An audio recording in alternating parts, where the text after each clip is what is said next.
എന്താപ്പത് കഥ? മീൻ കിട്ടിയപ്പോ ഇവര് ആവേശം നോക്കണ്ട. ഇന്നലെ രാത്രി തന്നെ പിന്നെയും വലയിട്ട കാര്യം അറിഞ്ഞില്ല. രാവിലെ വലയിട്ടത് എടുക്കണ്ടേന്നും ചോദിച്ച് ഇവര് പോകുന്ന കണ്ടപ്പോ ഫോണും പൊക്കി പിടിച്ച് ഞാനും ഓടി.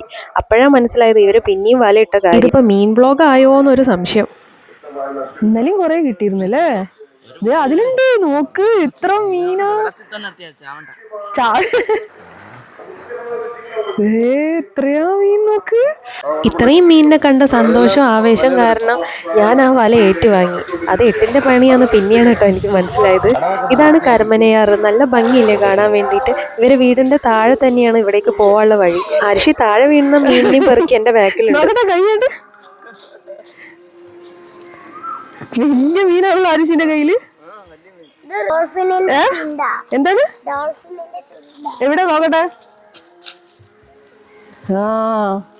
എട്ടിന്റെ പണിയാന്ന് പറഞ്ഞില്ലേ, ഈ വലയിൽ കിടക്കുന്ന മീൻ കുരുക്കഴിച്ചെടുക്കേണ്ട പണി എനിക്കും കിട്ടിയിട്ടോ. അതുകൊണ്ട് മീനിനെ എടുക്കുന്ന വീഡിയോ ഒന്നും എടുക്കാൻ പറ്റിയില്ല കേട്ടോ. ഇതാ ഇത്രയും മീനിനെ കിട്ടി. പിന്നെ ഏട്ടനും ശിവേട്ടനും കൂടെ അതെല്ലാം വൃത്തിയാക്കിട്ടോ. ഞാൻ കൂടിയില്ല. ഒരു ജാതി വൃത്തിയായിട്ടോ സ്മെല്ല്. പിന്നെ അതേ മുളകൊക്കെ തേച്ച് മസാലയൊക്കെ തേച്ച് നല്ല അടിപൊളിയായിട്ട് വറുത്ത് കഴിഞ്ഞപ്പോൾ നല്ല ടേസ്റ്റ് ഉണ്ടായിരുന്നു കേട്ടോ. അത് പിന്നെ ഞങ്ങൾ എല്ലാവരും കൂടെ കഴിച്ചു തീർത്തു. പിന്നെ ഈസ്റ്റർ ആയപ്പോൾ പിന്നെ എല്ലാവർക്കും ബിരിയാണി വേണമെന്ന് പറഞ്ഞ് അങ്ങനെ ബിരിയാണീൻ്റെ പരിപാടി കേട്ടോ. അപ്പോൾ ഇത്രയും മക്കൾ പടകളൊക്കെ ഇവിടെ ഉണ്ടായിരുന്നു കേട്ടോ. അവർക്കൊക്കെ വെള്ളം കൊടുക്കുകയാണ്. അങ്ങനെ വെള്ളമൊക്കെ കൊടുത്ത് ഞങ്ങളിവിടെ ബിരിയാണീൻ്റെ പണി നോക്കുന്നുണ്ട്. അപ്പം ഞാനും ഏട്ടനും ഇതാ ബിരിയാണി ഇവിടെ റെഡിയാക്കുന്നുണ്ട്. ഏട്ടനാട്ടോ മെയിനായിട്ട്. അങ്ങനെ അതവിടെ സെറ്റാക്കിയിട്ട് ഞങ്ങൾ പിന്നെ കുറച്ച് നേരം കുളിക്കാൻ വേണ്ടി വെള്ളത്തിലേക്ക് പോയി. മക്കളായിട്ട് ആദ്യം ഇറങ്ങിയത്. അരിശി അവന്തിക്ക് ഇറങ്ങി. പിന്നെ അതേ മക്കൾ പടകളൊക്കെ പിന്നെ വഴിക്ക് ഇറങ്ങാൻ തുടങ്ങി. രണ്ടാളിനേക്കാളും കൂടുതൽ ആഴുണ്ട് കേട്ടോ ഈ ഒരു പുഴയ്ക്ക്.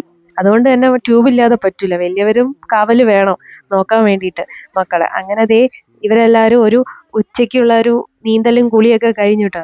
ഇടയ്ക്കിടയ്ക്ക് പോയി വെള്ളത്തിൽ ചാടുന്നുണ്ട് കേട്ടോ ഇവരെല്ലാവരും കൂടെ. ഞങ്ങൾ പിന്നെ വൈകിട്ട് പോകാമെന്ന് വിചാരിച്ചു. അപ്പോഴേക്കും ദേ ബിരിയാണിയൊക്കെ ഇവിടെ റെഡി ആയിട്ടുണ്ട്. നല്ല അടിപൊളി കോഴിക്കോടൻ ബിരിയാണിയാണ്. റെസിപ്പി ഞാൻ പിന്നെ ഇടാം കേട്ടോ. പിന്നെ ഷവായ ഉണ്ടായിരുന്നു. എന്താണ് മസാല ഷവായ, അതും ഞങ്ങൾ സ്പെഷ്യൽ തന്നെയാണ് കേട്ടോ. മസാല ഷവായും ബിരിയാണിയും ഒക്കെ കൂടെ കഴിച്ച് ഞങ്ങൾ ഈസ്റ്റർ സ്പെഷ്യൽ ഇവിടെ കഴിയാണ് കേട്ടോ ഉച്ചയ്ക്ക്. പിന്നെ രാത്രിയായിട്ടോ ഞങ്ങൾ പോയത്. അതൊക്കെ പിന്നെ വീഡിയോ എടുക്കാൻ മറന്നുപോയി. എന്തായാലും പോകുന്നതിൻ്റെ ഇടയ്ക്ക് ഇതാ ഈ ഒരു ഐറ്റം ഞാൻ പഠിച്ചെടുത്തിട്ടുണ്ട്.